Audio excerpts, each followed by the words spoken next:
দুই আঙুলের মধ্যে এক আঙুল দূরত্ব হচ্ছে ভক্তের প্রতি ভগবানের কৃপা, আর এক আঙুল দূরত্ব হচ্ছে ভগবানকে পাওয়ার জন্য ভক্তের আকুলতা। আকুলতা ছাড়া তো ভগবানকে পাওয়া যায় না। ভগবানকে পাওয়ার জন্য ভক্তের হৃদয়ে কতটা আকুলতা আছে সেইটি চাই, আর সেই আকুলতা দেখে ভগবানের কৃপা। এই দুই আঙুল দূরত্বে ভক্ত আর ভগবান দাঁড়িয়ে আছে। যেদিন এই দুইটি এক হয়ে যাবে, ভক্তের আকুলতা দেখে ভগবান কৃপার হাত বাড়িয়ে দেবেন, সেই দিন প্রেমের বন্ধনে গোবিন্দ ভক্তের হৃদয়ে বাঁধা পড়ে যাবেন। বিল্লমঙ্গল ঠাকুর কৃষ্ণ কর্ণামৃতে বলেছেন, প্রভু তুমি গীতায় অর্জুনকে একা পেয়ে অনেক বড় বড় কথা বলেছো। আমি এই পারি, আমি সেই পারি, অর্জুন আমি এই, আমি সেই, আমি ওই, আমি এই, আমি বিশ্বের সমস্ত কিছু অধীশ্বর, এই সমস্ত চরাচর আমার প্রকাশ, অনেক কিছু কথা বলেছো। একা অর্জুন ছিল তো তাই বলেছো। তোমার ভগবত্তা বৃন্দাবনে প্রকাশ পায়নি। বৃন্দাবনে তুমি যে ভগবান, এটা বৃন্দাবনের কোন ব্রজবাসী বিশ্বাস করে। যখন উদ্ধব এসে বৃন্দাবনে বলল কৃষ্ণ ভগবান, তাই তো গিরি ধারণ করেছিল, সখারা ব্রজবাসীরা বললো হ্যাঁ কৃষ্ণ ভগবান তাই গিরি ধরেছিল, আমরা যে লাঠি দিয়ে ঠেকিয়ে রেখেছিলাম তার বেলা আমরা তো লাঠি দিয়ে ঠেকিয়ে রেখেছিলাম, কৃষ্ণ হাতে একা ধরেছিল নাকি? কিছুতেই ব্রজবাসীদের বিশ্বাস করাতে পারেননি উদ্ধব। কৃষ্ণ ভগবান হলো, কৃষ্ণ ভগবান, তাহলে কৃষ্ণ যে আমাদের কাঁধে উঠে নাচতো, আমাদের এঁটো খেত, এই ব্রজের ঘরে ঘরে চুরি করে বেড়াতো, তাহলে কোথায় কৃষ্ণ ভগবান? যে ভগবান হবে সে কি চুরি করবে? শোনো, তোমার এই দ্বারকার অধিপতি কৃষ্ণ, তোমার দ্বারকার রাজা কৃষ্ণকে আমাদের বৃন্দাবনে ভগবান প্রমাণ করতে এসো না। তোমার ওই যুক্তিতর্কের জাহাজ বৃন্দাবনের প্রেমের সমুদ্রে দাঁড়াবে না। বৃন্দাবনের প্রেমের সমুদ্র এতটাই গভীর, যুক্তিতর্কের জাহাজ তোমার ওই ভগবত্তার জাহাজ নিয়ে বৃন্দাবনের প্রেম সমুদ্রে নোঙর করতে চাই যে তুমি তলাতল খুঁজে পাবে না। মাটি পড়লে, মাটি পেলে তবে তো তুমি নোঙরটা গাঁদবে। বৃন্দাবনের প্রেম সমুদ্রের তলায় যত যাবে তুমি হারিয়ে যাবে, তুমি তলাতল অতল খুঁজলে কিচ্ছু পাবে না। তাই বৃন্দাবনে কৃষ্ণকে ভগবান প্রমাণ করতে পারেনি।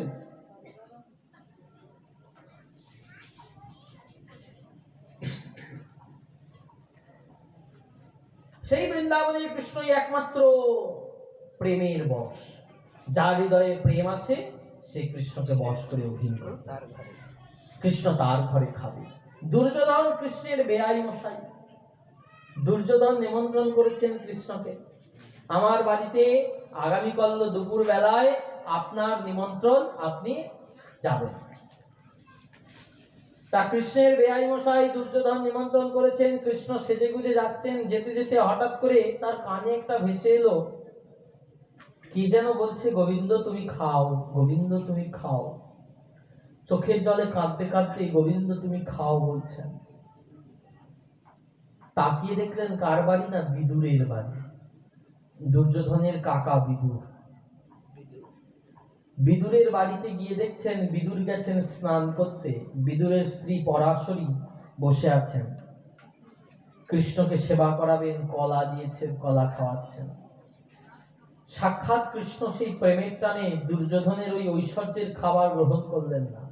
দুর্যোধনের বাড়ি না গিয়ে বিদুরের বাড়িতে গিয়ে বসেছেন, কৃষ্ণকে বসার জন্য যে আসনটা দিয়েছে আসনটায় বসে পরাশরী তো কাঁদছে, চোখের জলে আবছা, দেখতে পাচ্ছে না, কলাটা খাওয়াচ্ছে। কৃষ্ণের স্বরূপটা আবছা চোখের সামনে যেই ভেসে উঠেছে, সমস্ত কিছু ভুলে গেছেন।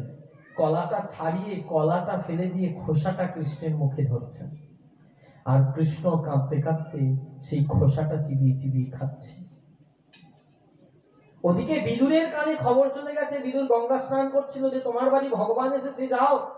বিদুর কি করি না করি, কোমরে ছিল গামছাটা, গামছা খুলে স্নান করছিল, সেই গামছাটা যে কোমরে জড়িয়ে পড়তে হবে আর তার মনে নেই। গামছাটাকে নিয়ে কাঁধে তুলে নিয়ে ছুটতে ছুটতে বিদুর আসছে, উলঙ্গ হয়ে ছুটতে ছুটতে বিদুর আসছে, কৃষ্ণ এসেছে আমার বাড়িতে। ছুটে এসে দেখছে পরাশরী কলা ফেলে দিয়ে কলার খোসাটা গোবিন্দ বদনে দিচ্ছে। পরাশরী তুমি এটা কি করছো? যে কৃষ্ণকে যোগী মুনি ঋষি ধ্যানে পায় না সে আজকে তোমার বাড়ি এসেছে, আর তুমি তাকে কলার খোসা খাওয়াচ্ছ। পরাশরী বলছে, স্বামী আমি তো ভাবে কান্নায় আমি তো দেখতে পাইনি, আমার তো চেতনা নাই, কিন্তু তুমি কি করেছো? তুমি কৃষ্ণ নাম শুনে গামছাটাতে কোমরে পড়তে হবে সেটাও তো তুমি ভুলে গেছো। তুমি তো গামছাটা কোমরে না পড়ে কাঁধে নিয়ে গামছাটা উলঙ্গ হয়ে ছুটে চলে এসেছো। দুর্যোধন ওদিকে টেবিলে বসে আছেন খাবার নিয়ে, কৃষ্ণ যায় না। বলেন সাজিয়ে দিয়ে দিলেও কৃষ্ণ পাওয়া যায় না।